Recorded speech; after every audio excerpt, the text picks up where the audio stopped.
I've said it before and I'll say it again, space is full of things. Aliens, angry squidmen, technoboats, and of course, dragons. While some of these spacefaring creatures prefer inhospitable moons as their airless B&Bs, some particular species of dragons have a different taste in home decor. Look, you already know what I'm getting at. You saw the thumbnail, you clicked the video, and I know for sure, once you hear the full story, you're gonna shit. So without further introduction, allow me to formally introduce the star of today's TPK or Bust, the adult Solaire dragon.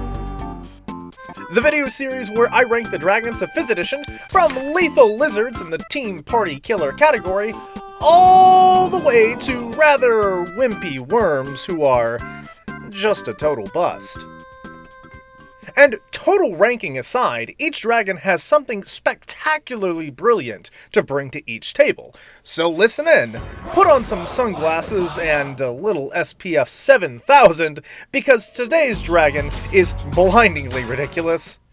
Obviously, the Solaire dragon's most unhinged and unfair advantage is simply its choice in real estate. While some dragons live in caves or volcanoes, the Solaire dragon's name is far more literal than you might give it credit for. Living inside the heart of a still shining star, the Solaire dragon finds the millions of lumens a star puts out to be just so cozy and comfortable. While others would struggle to stay alive inside of a star's unimaginable radiant aura, the Solaire dragon calls it home for a variety of reasons. Maybe it's because of its immunity to radiant damage, or its ability to see in blinding light with no problem. And having an origin story similar to that of what I imagine an eldritch god might brag about, the Solaire dragon sort of sidesteps the idea of a fair encounter at CR 14. Since if you're not slathered in SPF 7000 and blessed by Apollo himself, you take a casual 24 D10 radiant damage per turn you stay inside of a star. Now, on these videos, I traditionally cover the encounter inside of the lair to give full power to every dragon I can, but considering that being inside of, near to, or even sort of close to a star, especially at CR 14, generally means certain death for like 99% of adventurers, so I'm gonna have to change up how I approach this video, for the sake of fairness.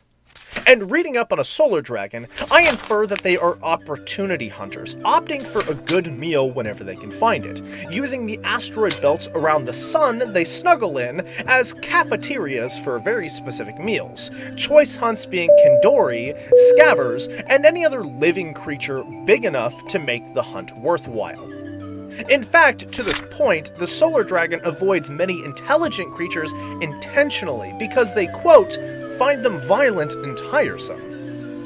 So to deal with this matter quickly, I'll explain my thought process here, and hopefully we can all agree with how I'm handling this ranking, and you guys don't absolutely sunburn me in the comments. Get it? Sunburn? Like, you know, the sun is hot, and it burns you, and like, you know, you can flame somebody in the comments, so like, burn? The Solaire dragon isn't that much different than a traditional dragon. It has territory it patrols and hunts within. It has a desire for treasure and valuable objects, in this case, food in the vastness of space, and various other dragony bits. And that leads me to my main point here. Regardless of it miraculously being able to live inside of a frickin' star, it's just as mystical and magical as any other dragon. Its abilities and habits fall under the same umbrella, which means that the combat analysis should be about the same, with a few simple changes. Look, if you want to attack a dragon like this one, its lair is obviously the first option out. Just the number of hurdles you need to jump to even attempt a breach of the lair is insane. And not to mention that even if you did breach the lair, the treasures that could and might survive inside of a star will be very extremely limited, or so well hidden inside of a massive, massive celestial object like this that you could spend decades looking for something and not find anything. So to quantify an encounter with a dragon like this, there are only 3 real options that I am seeing. One is that you attack it or are attacked by it while it is eating. The second would be that you lure it out of its lair with some sort of bait, keeping it away from the star. Or 3, you somehow manage to just randomly find one in wild space while it's exploring or patrolling. All 3 of these allow plenty of combat encounter themes on their own, and for this video analysis, I'm going to be taking into consideration everything that I can for a dragon that is unique as this one. With all of that out of the way, as usual, offensive ratings come first. The Solar Dragon's Wombo combo is quite a bit lower with overall DPS, only sitting at an odd 24 damage split between Bludgeoning, Piercing, and Radiant. But the classic bite attack is actually stacked with 15 feet of reach, and the tail attack ended a massively impressive 20 feet, allowing the dragon to do hilarious drive-by maneuvers, with exactly 0 chance of opportunity attacks landing, because it has the handy flyby feature. Although with this reach, it actually loses out on the standard third attack that many dragons get, alongside plenty of extra damage. But I mean, it does have a few other things worth exploring, so before we rate the dragon, I'm going to get into those. Its legendary actions allow it 3 points it can use in between the turns, giving it access to the all-famous tail attack for 1 point, or Blinding Brilliance for 2, letting the dragon emit a dazzling light within a 20-foot sphere centered on itself, blinding targets who fail versus a whopping DC 19 Wisdom saving throw. It's also worth noting, this dragon, like all the gem dragons, does not get access to the Frightful Presence feature, which I actually fully disagree with on this kind of dragon. If I personally knew a dragon could live in the sun, blind me constantly, and destroy the very spaceship I travel on with ease, I would wet myself the moment I saw an angry one. But regardless of my pants and the dragon's lower than normal DPS, the Solar Dragon's trump card is easily its breath attack weapon. The Photonic Breath Attack, a legendary name by wizards actually. Conjuring a flashing mote of radiant light, not so dissimilar to Fireball, it detonates in a 30-foot radius sphere centered on a point the dragon chooses within 180 feet of itself, dealing 55 average damage to anyone who fails a DC 19 Constitution saving throw. This is a super unique breath weapon, and honestly feels extremely on theme, alongside grabbing a few new tactics with its shape and massive range. So what I derive from all this is that Wizards has actually baked up a dragon with multiple instances of ranged damage, and little to no way to punish it off of melee combats. How I would personally run a monster like this, in full-blown combat, is heavily abusing its flyby to take out spellcasters and rangers as quickly as possible. Bullying anything with the ability to attack back every single turn I'm able to. I would deal bursts of damage with the breath attack, and up to 4 tail attacks per turn, all at a safe range every time, only saving the Blinding Brilliance to actually escape or re-engage into a fight. And with Siege Monster, I could easily destroy a critical part of a Spelljammer ship and make a very fast flight out of there if I needed to. All in all, its DPS is pretty low, but its style still places the dragon in a far safer position to not take any damage in retaliation, even when it needs to get awkwardly close with its flight.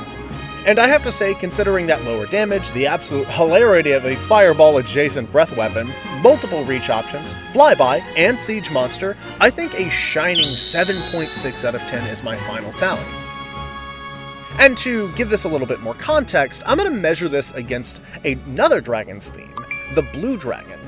Its ability to wear an opponent down from afar, using flight as a form of evasion, really makes me think of the Blue Dragon's iconic Constitution and Lightning Breath combination.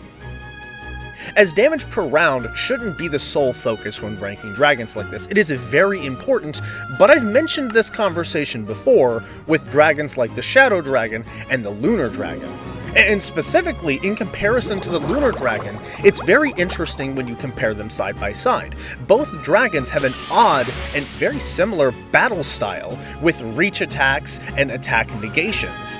but both of them also fail to really put out significant damage.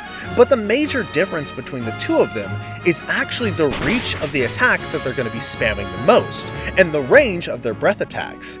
It looks like in this one instance, size actually does matter in quite a bit.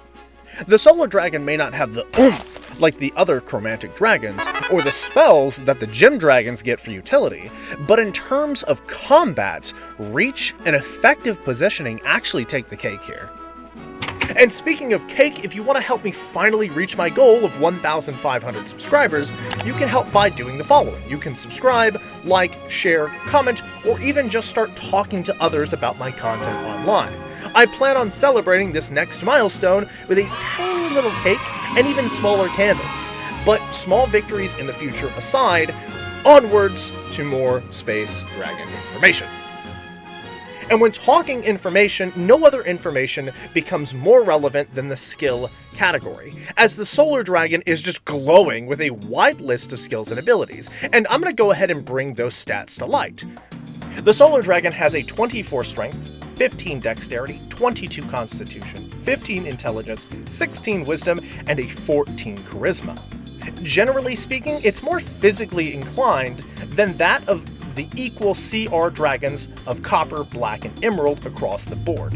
But mentally, it's missing a few points here or there compared to each respectively, especially considering that its charisma of 14 is a bit lower compared to all of the dragons in its CR range, and some dragons even below its CR range. But with pretty standard stat distribution aside, its best skills to date happen to be a wide list of fun abilities at its wingtips. Yeah, no claws or hands here, just some wings and a noodle body.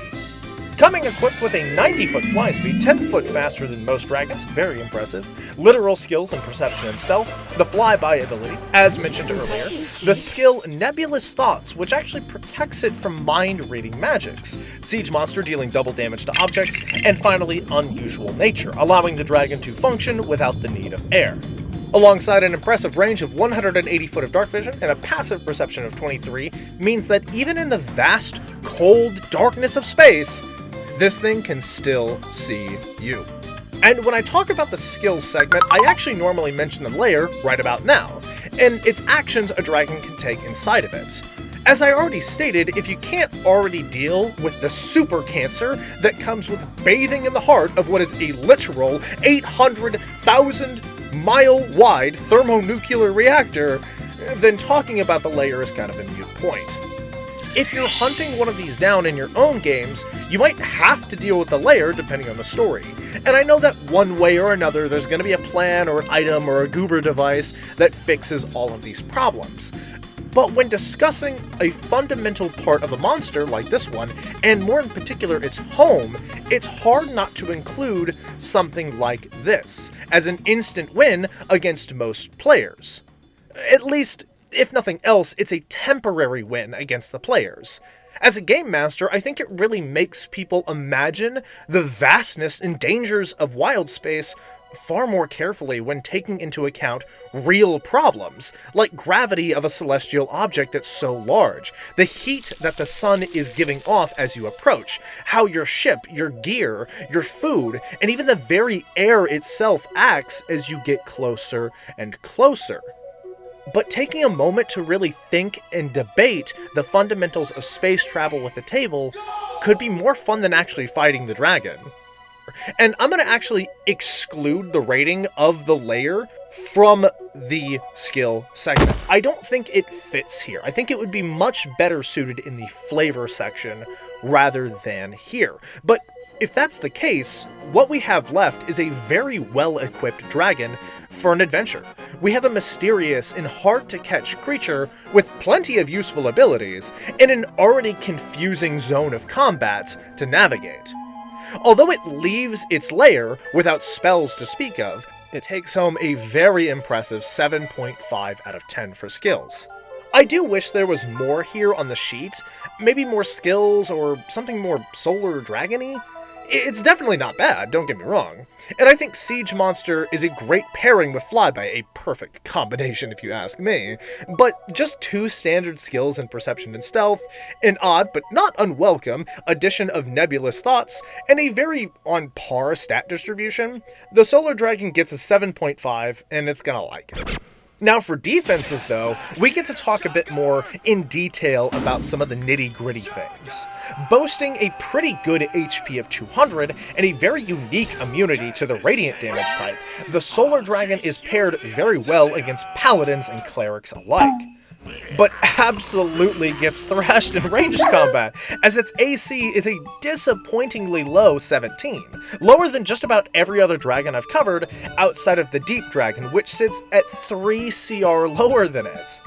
Although 17 isn't a deal breaker by any means, Radiant as a damage type is really only handy against very, very specific opponents, especially like clerics or paladins, and clerics may not even use Radiant as their primary damage type for spells, they might just use fire.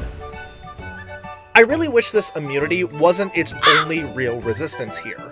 Like, its attack skills like Flyby and multiple mega range-ified attacks keep it super duper safe from axe-swinging barbarians and grumpy earthbound monks, but does not in fact save it from Spelljammer ship cannons, Warlock Eldritch Blast Gatling guns, or even the Rogue Ranger double arrow special attack that they have been begging to use since Session 1. Sure, the Blinding Brilliance legendary action is handy, but sadly, blindness, hit or miss, doesn't actually protect it from 1 or 2 lucky shots that will bypass that lower average AC.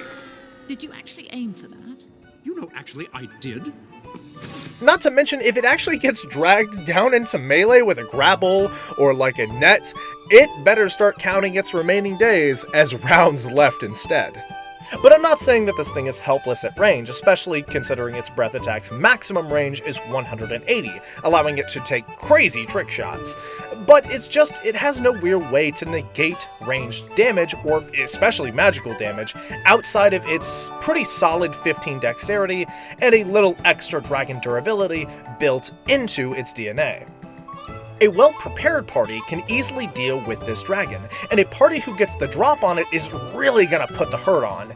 But I think in fair, open combat, the Solar Dragon is slightly ahead of the pack in terms of defenses. So I believe a solid 6.6 out of 10 is pretty fair all things considered. I kind of wish it had the ability to blind people like twice or more than once a turn, because the legendary action it has requires 2 legendary action points. It can't do it twice, and even considering that its main attack, the Photonic Breath, does not blind people, that means that if it misses its defensive feature, it will just get absolutely thrashed in ranged combat. And finally, we get to the end-all be-all, the flavor of the Solar Dragon. So, if you were in my shoes here, what would you talk about? Would you talk about how the hell living inside a sun works?